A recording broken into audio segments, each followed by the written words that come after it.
You can give an invitation in different ways. So like we'll give an invitation and it'll look like, hey, we talked about 1 John 3, we talked about conviction.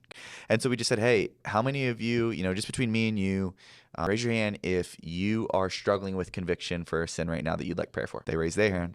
Then, hey, maybe you're here and you're struggling with the fact that you don't feel convicted over a sin and you're starting to question whether or not you've really, trusted Christ.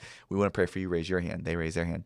And then we say, hey, if you're here and you're feeling convicted about your sin because this is the first time that you ever heard that sin separates us from God and Jesus is the only answer when we walk through the gospel, hey, if you want to make that decision for the first time tonight, would you raise your hand? And then we help those kids, hey, if you want to make that decision, here's what it is. Very simple, time between you and God. And then we close up by praying for the kids who are struggling that they don't feel conviction and the kids that struggle with they do feel conviction. So it gives somebody in the room an opportunity to respond every single time.